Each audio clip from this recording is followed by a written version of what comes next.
Храброста е безмалку оксиморон. Таа значи силна желба да се живее, која ја превзема формата на спремност да се умре. Г. К. Честертон. Добро дојавте на Беседа, македонската емисија за високи возвишени теми. Јас сум процесорот.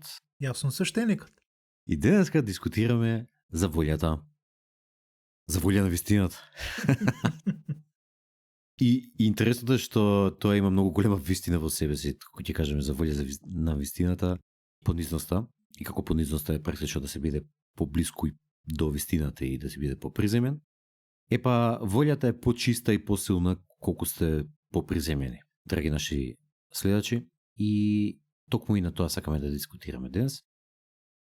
Прво да дадам еден мал краток осврт на што е волја, па одиме со разглабање на незините составни делови. Постои една холистичка надконцептуална синтеза. Инаку волјата во филозофијата, во религиите, во духовните движења има централна улога. Еден од нивните стожери, централен концепт е, например, многу филозофи како Ниче, како Имануел Кант, како Шопенхауер, Платон, Августин и така натаму, се имаат занимавано со суштината на волјата и со незината клучна улога во човековото битисување, во човековата благосостојба. Од друга страна и самите религии, самите духовни движења, волјата ја обратуваат на различен начин, меѓутоа сите ја признаваат и сите ја сметат како важно. Ќе спомнам например христијанството, во кое што ние треба да бидеме богоугодни, меѓутоа еден од основните стожери на христијанството е дека ние како луѓе имаме слободна волја. Значи не направил Господ како автоматони, испрограмирани роботи кои што правиме се што ни испрограмирал, туку всушност имаме слободна волја и можеме да одбереме како ќе делуваме или не делуваме, што ќе трпиме и не трпиме, и се тоа дали ќе бидеме богоугодни или не. Практично одговорноста за нашата богоугодност е наша и ја имаме. Ако бевме автоматизирани механизми, тогаш немаше да имаме никаква одговорност, бидејќи ќе немавме слободна волја. Или ништо не зависи од нас, како може да имаш одговорност за нешто што ништо не зависи од тебе. Значи, волјата е еден од централните концепти и во филозофијата и во духовноста.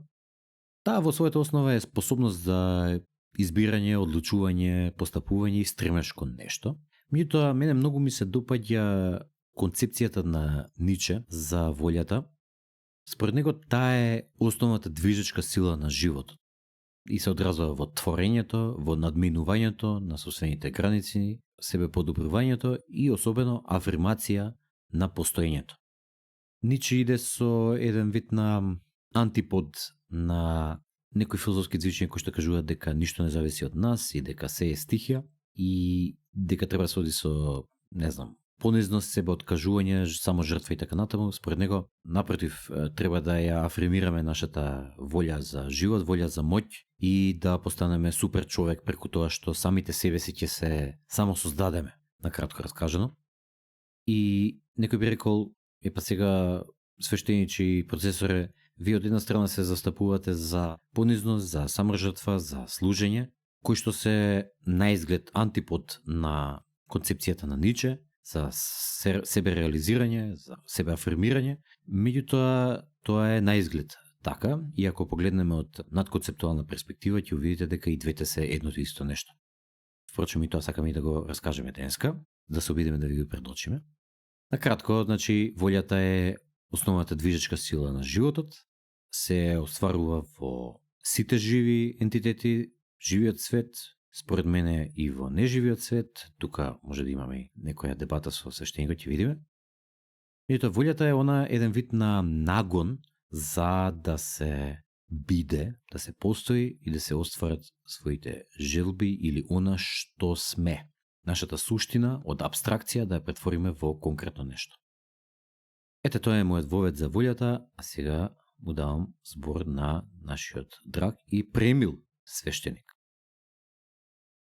Процесорът ти велиш дека Господ ни дал на нас слободна волја, да не бидеме роботи и машини, меѓутоа, вака кога ја погледнеме реалноста, личи дека многу луѓе сакаат да си бидат роботи и може би се роботи, може би се NPC-ња.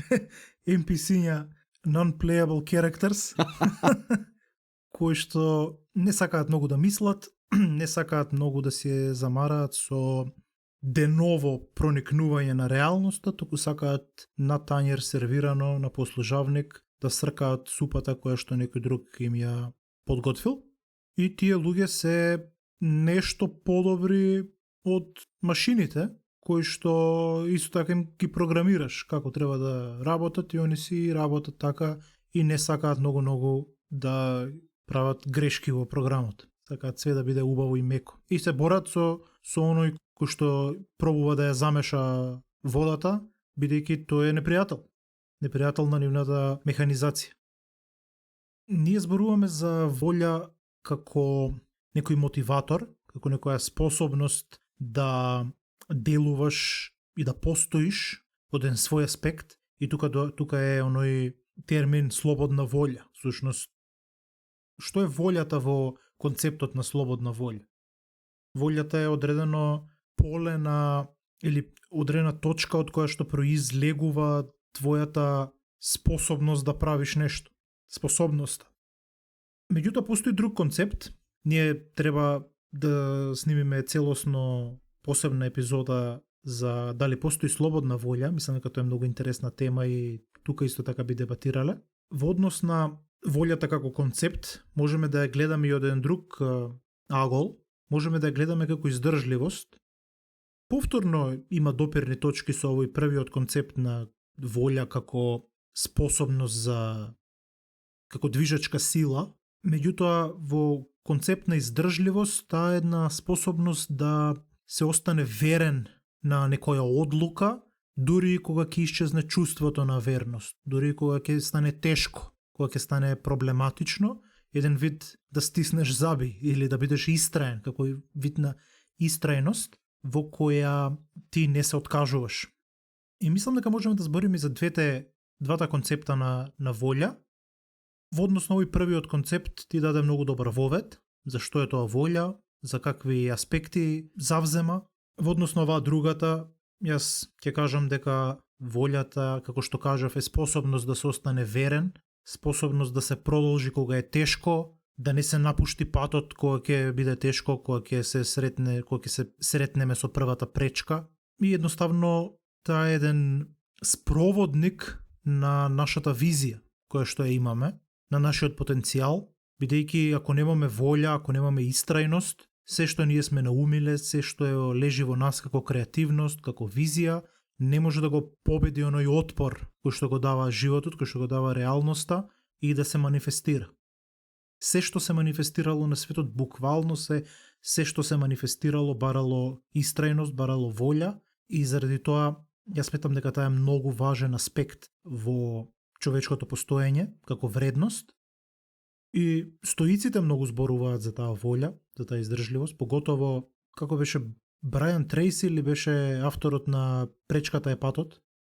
Не сум сигурен, може и да побараме.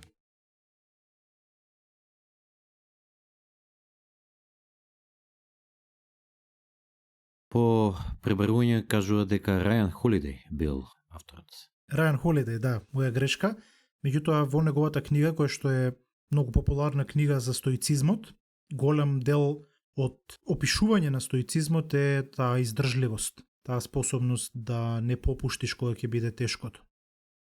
Како и да е, како што кажав, волјата во облик на издржливост е единственото нешто кое што ни овозможува да ги реализираме нашите визии, и се што се создало преку онаа способност да го победиш отпорот. Бидејќи се што сакаш да реализираш мора да има отпор, одредена пречка, иначе нема да има реализација. Извиниш, ќе те прекинам на кратко. Една интересна перспектива која што ми се разви сега како што зборуваше е дека всушност оваа издржливост, што ја кажеш како еден друг аспект на волјата, е онаа која што успева да го победи филтерот на стварноста. Стварноста делува, тој отпорот кој што го спомнаш, делува како филтер за сите работи кои што не се доволно добри, кои што не се доволно способни, кои што не се доволно вистински, кои што не се доволно искрени или автентични, и сите тие се кршат под притисокот на стварноста.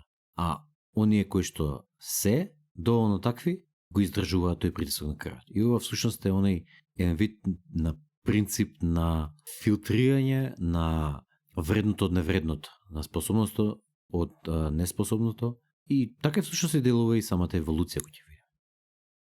Да, апсолутно. Можеме да ја гледаме еволуцијата како волјата на различните видови да се адаптираат. Меѓутоа, секако во однос на биологијата тоа и не зависи толку од самите нив, колку што зависи од мутациите кои што ќе се јават, од надворешниот притисок, на крај крајeva зависи од случајности, како на пример диносаурусите кои што биле многу поспособни во тој момент од цицачите и биле кралеви, господари на планетата Земја, меѓутоа не можеле да се изборат со метеор кој што паднал буквално и ја затемнил целата планета и не можеле да издржат.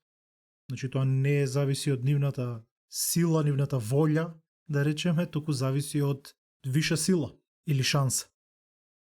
Во однос на она првата волја која што ти ја дефинираше, која што би бил еден вид на способност да се манифестира или да се живее својата автентичност, мене ми е многу интересен онин концепт на секогаш волјата ме потсеќа на целата приказна која што многу луѓе ја живеат, а таа е приказната за магија, магионичари. Не зборам за оние луѓе кои што прават трикови, кои што се нарекуваат магионичари, туку зборам за оние луѓе кои што веруваат во магии и кои што прават или бели магии или црни магии. Туку им порано во минатото имало многу такви луѓе кои што имало буквално секое село имало по една вештерка, жена која што најчесто стара баба која што нема деца, меѓутоа во зависност од тоа дали е добра или лоша, или ги лечела луѓето, им тргала уроци или им фрлала клетви па се пазеле од неа, ја бркале со вили, ја палеле и така натак. Меѓутоа, дури до ден денешен постојат такви луѓе, постои цела, да речем, субкултура на луѓе кои што не се многу популарни сега во денешно време, може така и треба, луѓе кои што веруваат дека се магионичари и кои што пробуваат да бидат магионичари, да прават магии, дали тоа им успева или не знам.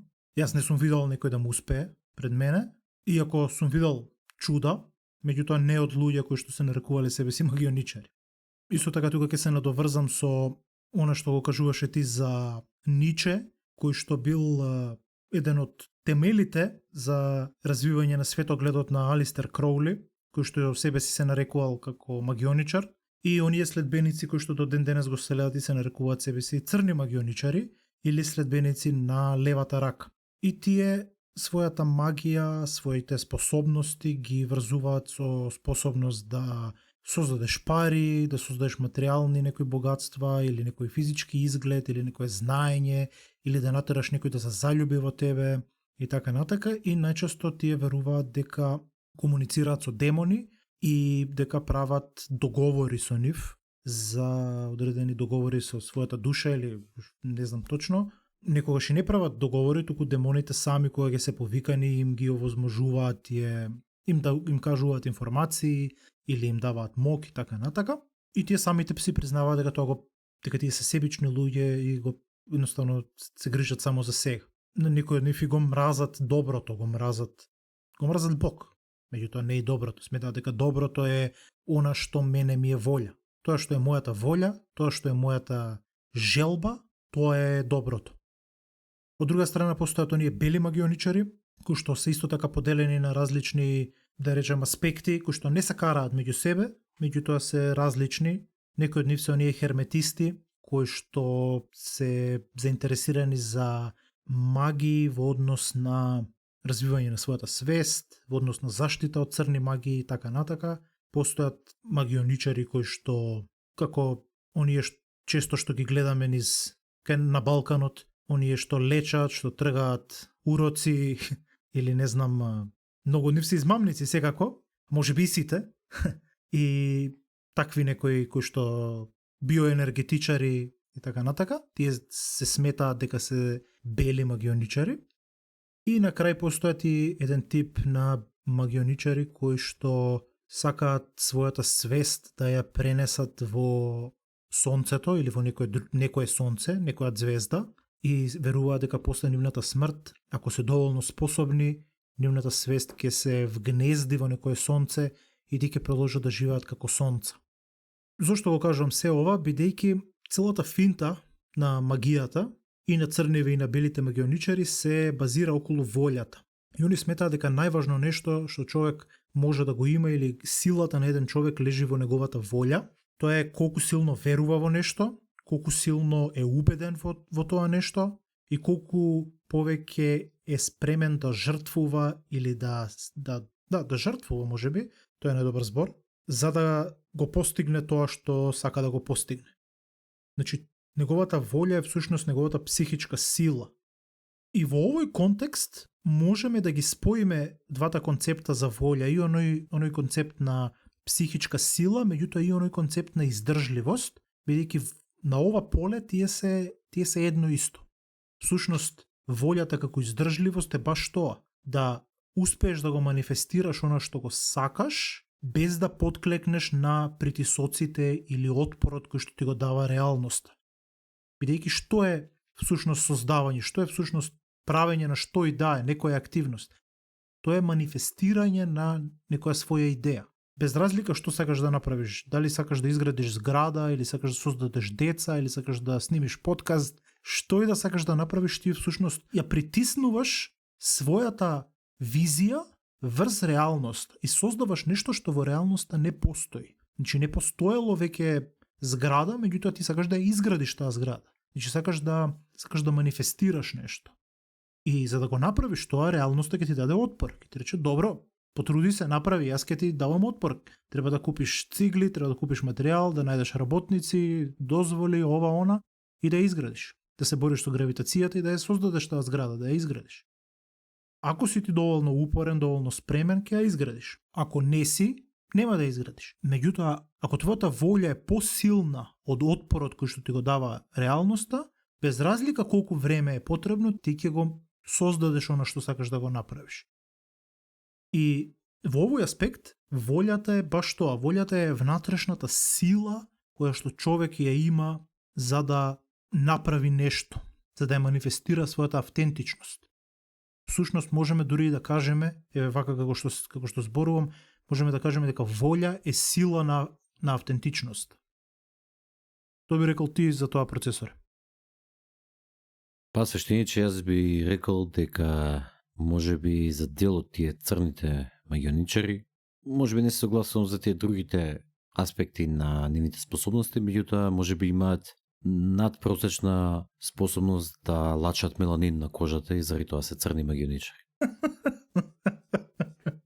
Внатрешен духовен мелатонин. Така функционира и универзумот, како што го кажат, практично како што го кажува последново, со тоа што не се согласувам со нив е дека ти можеш да се наложиш својата волја без разлика на каква е стварноста и дека едноставно силна психичка моќ и готово тоа ќе го спроведеш. И уште една работа е што она што го спомна за тоа дека веруваат дека комуницираат со демони, дека прават пактови и договори со нив. Тоа е всушност да се направи договор со ѓаволот. Нели, да се садат тикви со ѓаволот, практично. Да. Ѓаволот му нуди и на Исус Христос бесконечни богатства и нели да биде познат, да било какви земни задоволства да му бидат задоволени, меѓутоа тој го одбива. И всушност има голема вистина во тоа. Тој што ќе направи пакт со ѓаволот, што ќе направи договор, тој може да добие материјални нешта големи и да му се манифестира волјата на некакви начини кои што претходно не можеле да му се манифестираат, ама се ја продава душата и тоа секогаш е поскапо него ли тоа што може да го добие во материјалниот свет, колку и да е големо. И ова ме потсети, што ми го кажа, на едно видео, се надам дека ќе ми текне да го поставам во објаснувањето доле на ова видео, и тебе ти го имам праќа ова еден скетч на Сем Хајд со ѓаволот, каде што оди и сака да направи договор со него, нели, за да добие пари или не знам ти што. И прво му се јавува еден кој што вика, јас сум ѓаволот, не знам ти што, па глупости му збори цело време, па и му вика, дај бе, викни го стварниот ѓавол, ќе те пријавам, глупости ми збориш, па му доаѓа демек стварниот ѓавол. А стварниот ѓавол му вика, дали сакаш да ти дадам добра кола, Да, супер би било добра кола, па да ти дадам една Toyota од 93-та година со издишани гуми или нешто така. Значи, онака крајна абсурдност во стил на Процесот Кавка. Значи, и баш така и си го замислувам пеколот, онака, дека одиш таму и дека има бесконечни зафрканци само и ти онака си во бесконечна фрустрација околу тоа што сакаш да постигнеш и до кај си стигнал. И тоа е онака најубавата идеја за пекол што може да се замисли, онака не е горење, не знам што, туку е бесконечна фрустрација безцелна фрустрација. Така што мислам дека таа насоченост кон да се кои што ја имаат нели овие кролисти и така натаму, телемисти, кон магија и кон црни магии и нешто да прават, на крајот резултира во тоа. На крајот резултира во безцелна фрустрација, заради тоа што тоа не е првиот начин да се живее. Мислам, ние многу пати имаме дискутирано и конкретно и во самата последна епизода пред оваа дискутиравме за понизноста, дека тоа е вистинскиот начин да се живее. Тоа е вистинската доблест. Заради тоа што понизноста спрема реалноста, спрема стварноста и спрема Господ е таа која што не води напред.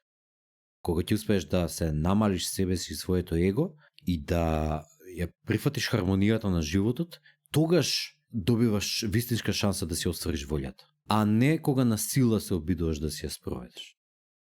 И мислам дека тука е закачката која што не функционира во теоријата на Кроули. Инаку неговата основна мисла што е прави што ти е волја и тоа нека биде целиот закон, нели? Тоа има голема суштина, ама само од овој аспект. Само од овој аспект на хармонија со стварност, а не од аспект на сила, сега ќе ја менувам стварност. Башка, нели, она што го дискутиравме на почетокот, дека практично стварноста, таа кочница, тој отпор што ти го пружа, е всушност филтер. Ама тој отпор можеш да го преминеш, да го победиш, да речеме на начин, само ако си усогласен со стварност. Колку си поусогласен, толку отпорот паѓа, толку е послаб. И практично на крајот, еве зградата што ја спомнати, ќе изградиш зградата затоа што за тебе градењето на зградата е едноставно манифестирање на твојата суштина, а не на сила. Ај се на сила ќе ги мъкнам па работниците, па ќе ги терам, па ќе им се заканувам или не знам што и да е, па на сила ќе носам земја, ќе копам. Не, туку едноставно уживаш во тоа и тоа самото се остварува. На сила само пирамида можеш да изградиш. Ето така, значи само пирамидите може и Тадж Махал евентуално. И кулите на Трамп што сака да ги изгради на Гренланд. Исто и тоа. Да. Инаку, ова мислам дека многу добро се врзува со она што сакав да го разговарам околу врската помеѓу волјата и моќта. Слушајќи ова што го кажуваше ти за Кроули, за бели меѓаничари, црни меѓаничари, особено црните, практично нивната идеја и цел е да се стекнат со моќ. Да се стекнат со моќ за да си ги остварат своите желби, потреби, што и да е. И јас уште одамна, уште на факултет кога учев философија, јас сретнав оваа дефиниција на Макс Вебер околу моќта, а тоа е способноста да се спроведе својата волја без разлика на отпорот. Значи можеме да видиме дека во самата дефиниција има волјата. Значи без разлика на отпорот, способноста да се спроведе својата волја. Иако конкретна дефиниција не е баш така, значи малку поширока е, меѓутоа прераскажана, дестилирана е вака. И можеме да видиме дека моќта и волјата се многу блиску поврзани, а моќта е всушност способноста да се остварува волјата. Меѓутоа тоа што е контраинтуитивно, исто како што е контраинтуитивно околу медитацијата или околу духовниот развој и зрењето, е тоа дека способноста да се остварува својата волја расте со нашето намалување на егото и со нашата зголемување на понизност. Не обрат. Има еден друг аспект исто така, тоа е дека ако постои волја без да постои моќ да се спроведе таа волја, тоа е всушност фрустрација. Тоа е дефиниција на фрустрација. Изфрустрирани сме во оној момент кога сакаме нешто ни треба или нешто не сакаме, а не можеме да го промениме тоа. Не можеме да го оствариме, тоа што сакаме или не сакаме. И фрустрацијата резултира најчесто во гнев. А гневот е еден внатрешен импулс за да се стекнеме со моќ, за да го оствариме она што сакаме. Да смениме ситуацијата во таква како што ни одговара. И како што можеме да видиме дека сите овие работи се врзани меѓу себе, значи и внатрешните состојби, ама и надворешните ситуации во светот се врзани меѓу себе. Сега имаш уште една работа која што сакав да ја дискутирам околу волјата, а тоа е дека таа потекнува од самата суштина на стварност. многу често со свештеникот имаме дискутирано за платното, или за наблюдувачот, или за Господ. Она внатре во нас, кое што наблюдува и кое што завзема различни форми понатаму во нашиот живот. Ние мислиме дека ние сме тоа, всушност на еден начин и тоа е вистина, дека и ние сме тоа, меѓутоа на друг начин тоа е Господ практично од нас натре, кој што сите оние работи кои што ги имаме ние како волја, мисли, како размисли, како потреби и така натаму, во својата суштина се Господова волја, затоа што ние сме практично приказна на Господ.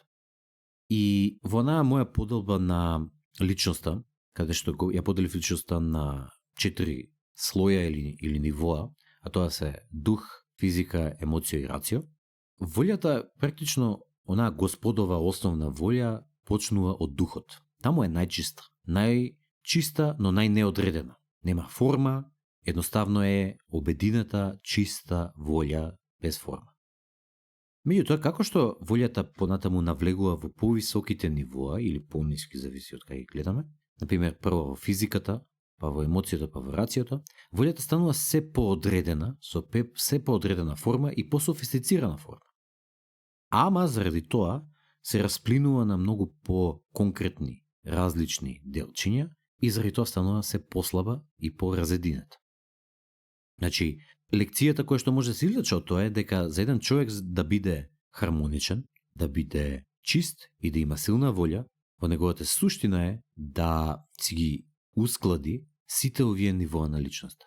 Од највисоко и најсофистицирано до најниско и најчисто. Од дух до физика, емоција и на крајот до рацио. Че сите тие делчиња, ако се ускладени меѓу себе, функционираат хармонично меѓу себе, волјата ќе биде чиста и функционирањето во светот ќе биде песна, ќе биде буквално поезија. И впрочем, кој ќе видиме, она што свештеникот го зборуваше пред 2 епизоди, за тоа дека всушност ние треба да се приближиме кон стварноста и оној човек кој ќе се приближи кон стварноста е квалитетен човек и од душевно, и од психичко, и од емоционално ниво. Практично тоа е тоа. Приближувањето кон стварноста е всушност усогласување на сите делови од личноста со стварноста. Кој ќе се усогласат, тогаш делуваме многу чисто и нашата волја нема пречки да се остварува. И тогаш зградата која што ја градиме, за нас процесот на изградба е поезија. Не е никаква тежина, не е никаква... Отпорот не постои. Отпорот е дел од процесот кој прифаќаме и со него го играме танцот во самиот процес. Практично тогаш учиме да му веруваме на процесот, меѓутоа и да уживаме во процесот. Не е веќе борба против реалноста, да ја манифестираме својата волја, туку е уживање во процесот. Повеќе ни се допаѓа градењето на зградата него самото неизино завршување, финиширање. Тоа е финалниот стадиум. Ти кажа многу интересни работи, јас сакав сите да ги коментирам помалку, меѓутоа кажа толку многу, па мислам дека треба да снимиме посебни епизоди за неколку од нив, поготово треба да снимиме за моќта. Велат Бог е семоќен, што значи тоа? Дека тој има моќ врз све друго. Меѓутоа ако имаш апсолутна моќ, тогаш немаш моќ никаква. Тоа е доста длабоко, меѓутоа би одземало многу време ако сега одиме во таа логика. Јас би коментирал само дека кога во молитвите христијаните велат нека биде твојата волја, не нашата волја, тоа е всушност прифаќање. Тоа е она што стоицизмот го зборува за прифаќање, тоа што на истокот духовниците во хиндуизмот, будизмот, поготово Буда има често кажано живеј во склад со природата, прифати ја природата, прифати се што се случува. Тоа е понизноста. Тоа е понизноста, меѓутоа тоа е и калибрирање со реалноста. Тоа е еден вид на пливање во насока на струјата, на водената струја, на реката. Не одиш против реката, не одиш против ветрот, туку велиш нека биде Божјата волја, што значи јас прифаќам тоа што е. Ти велиш може ли да ми дадеш 100 евра, меѓутоа нека биде твоја волјата, што значи и да не ги добијам, ја прифаќам таа реалност. И тоа е во контекст на она што ти го кажа на почеток, ти кажа Кога имаме одреден отпор, во нас се јавува фрустрација и фрустрацијата ни кажува дека ние треба да станеме уште подобри за да го завршиме тоа што сакаме да го создадеме, да го завршиме. Меѓутоа постои втора опција, тоа е да прифатиме самата наша неспособност во тој момент или невозможноста да се направи тоа што сакаме да се направи, да видиме беззначајноста на тоа што сакаме да го направиме и да се препуштиме на некој начин поразот или да се препуштиме на реалност. И ова е многу важна поента. Многу луѓе, поготово модерните self-help гуруа и некои такви учители на позитивна психологија сметаат дека различни коучеви и така натака сметаат дека не треба никогаш да се откажеш. Секогаш притискај додека не го добиеш тоа што го сакаш. И тоа е многу, многу добра работа. Јас сметам дека тоа неоткажување е супер моќ. Тоа е сила која што ќе ти даде буквално да манифестираш све што сакаш. Меѓутоа, баш поради тоа треба да ги бираш своите битки. Не треба да оствариш се што сакаш. Треба да видиш што навистина вреди и таму да ја посветиш својата сила. Она што сметаш дека не е толку важно, таму препушти се на Божјата волја. И дозволи или да биде, или да не биде. Прифати ја реалноста. Таму каде што сметаш дека е крајно важно, бори се до крај. И ова исто така оди во контекст на она што го кажавме на почеток за оние темните магионичари, кои што сметаат дека и не само тие, целата филозофија на Алистер Кроули, на телемата, која што вели волјата над се, волјата е најважна, таа е твој закон. И тоа е ултимативно погрешна филозофија, бидејќи во својата основа има една многу добра поента, која што вели не се откажувај, бори се и манифестирај го она што сакаш да го манифестираш. Меѓутоа тоа вели така за се, прави така за се. А тоа не е вистина. Ти треба да манифестираш оние работи кои што сметаш дека треба да ги создадеш. Меѓутоа како што ги создаваш работите треба да ја видиш нивната бесмисленост полека. И тоа го кажуваат на истокот многу луѓе, велат остварувај ги своите желби, меѓутоа како што ќе ги остваруваш, учи од нив. Гледај колку се беззначајни, гледај како кога ќе ја оствариш, веќе чувството ти завршува, веќе повторно ти се раѓа нова желба, нова мисла, нова цел. И дека тоа е бескраен процес. Тоа е илузија. Ќе освоиш една цел, одма друга, ќе освоиш таа, одма друга. И Алистер Кроули и Ниче заедно со него би рекол, добро, тоа е супер, тоа е животот, само остварувај и бори се. И тоа е празен живот. Тоа е тука си автоматон, тука немаш слободна волја. Ти служиш на некои желби кои што ти доаѓаат. Не, ти треба да ги оствариш оние желби кои што сметаш дека треба да ги оствариш. Меѓутоа, треба да учиш од нив и тие да се намалуваат. Како што ќе стигнеш до одредено ниво на остварени желби, можеби на старост или на средина на твојот век и така натака, треба да разбереш дека чекај малце, ова се илузии. Јас треба да го барам она врвното. Треба да се препуштам на Бог и да дозволам да биде неговата волја. А јас да научам да живеам во контекст на неговата волја, а не јас само да манифестирам нешто и да се борам со реалноста. И тука твојата моќ и твојата волја станува еднаква. Кога ќе кажеш Господе нека биде твојата волја, што правиш ти усвари? Ти твојата волја ја спојуваш со неговата, со Божјата волја. И кога ќе биде Божјата волја, кога ќе се создаде, кога ќе се случи она што се случува, она што ќе се случи, ти бидејќи си се споил со Божјата волја, тоа е твоја волја. Се што се случило е нешто како што ти сакаш да се случи. Ти си се идентификуваш со Бог. И преку прифаќање на се што ќе се случи, тебе веќе ништо не ти носи несреќа. Тоа е врвното ниво на човечката волја, кога ја прифаќа Божјата волја.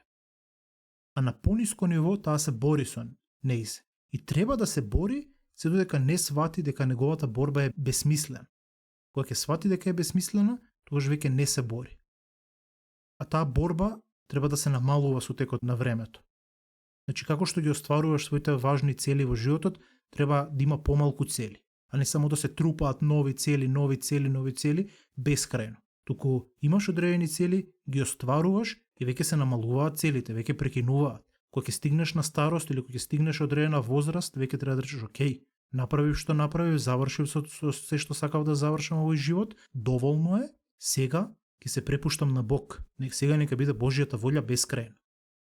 Тоа е правилен живот. Прва класа свештениче.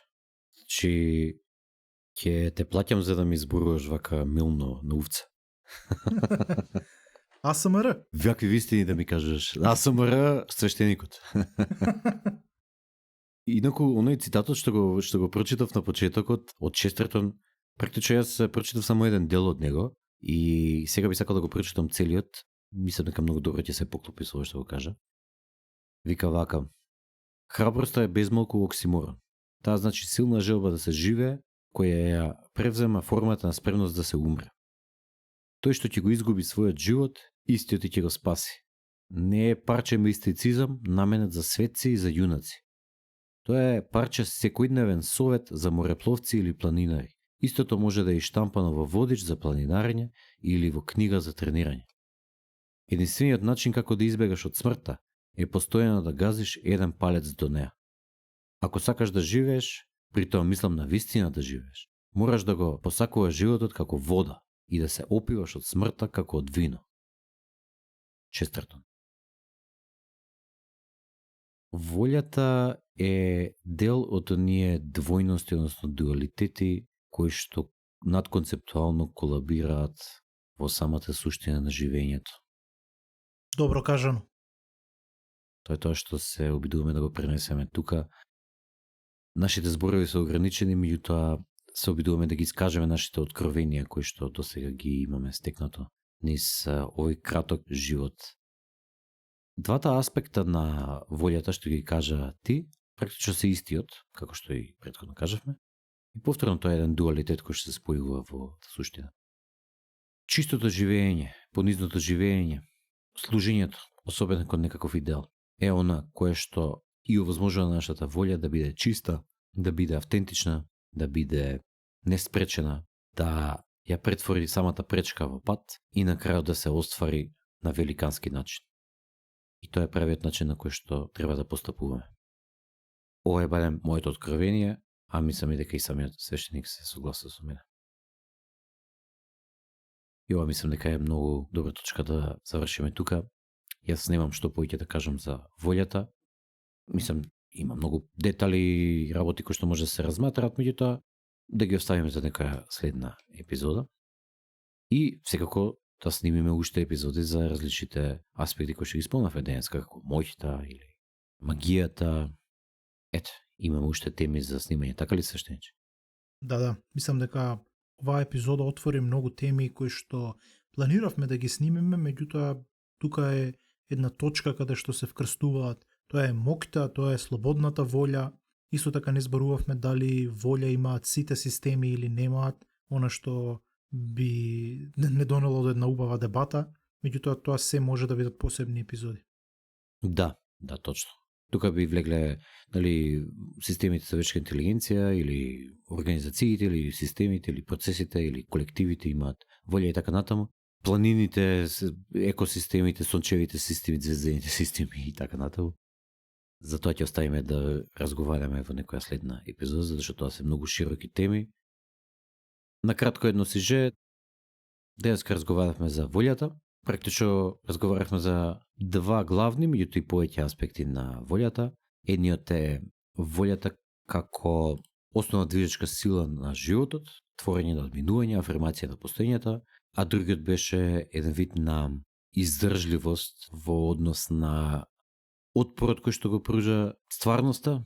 Така ли можем да го дефинирам истото свештениче? Да, мислам дека тоа е добра дефиниција. Спомнавме и за врската помеѓу волјата и моќта. Спомнав и дефиницијата на Макс Вебер. Ги спомнавме Телема, Алистер Кроули, црните магионичари со повеќе меланин, белите магионичари, црно-белите магионичари кои што играат шах. И шахот на животот го играат. Потоа разговаравме за тоа дека волјата пред се доаѓа изникнува од најдлабоките нагони, духот, и дека таа е божествената волја, а потоа се остварува и во другите слоеви на личноста. И оној човек кој што сака да живее хармонично и да има чиста волја, треба да еускладен од сите овие аспекти, да му се усогласени едни со други, да бидат хармонични, холистички бидех ускладен. Исто така разговаравме за колапсот на дуалитетите, каде што волјата станува почиста и посилна и по манифестирачка, колку понизно се однесуваме и колку сме приземени и сме понизни во однос на стварноста. Што е апсурдно од една страна гледање, меѓутоа едноставно така функционира оваа стварност, што да правим се. Така кажуваат нашите откровени. И тоа е тоа. Тука би завршил со сижето, а сега одиме со практични прагматични совети. Во однос на волјата како издржливост, единствен совет е никогаш да не се откажуваш. Кога ќе паднеш, не се објаснувај, не се оправдувај, туку стани, врати се во борбата и не се откажувај. Исто така биди доволно мудар да не почнуваш нешто кое што не си спремен да го носиш и биди мудар во своите битки. И кога ќе достигнеш веќе некоја голема, повисока свест и зрелост, почни да ги намалуваш одлуките и да ја зголемиш својата верност. Верувај повеќе во процесот, а помалку манифестирај ја својата мок и влијание. Никогаш не попуштајте, никогаш не попуштајте, никогаш, никогаш, никогаш, никогаш. Во ништо, големо или мало, значајно или ситно, никогаш не попуштајте, освен пред убедувањата на честа и здравиот разум. Винстон Черчил.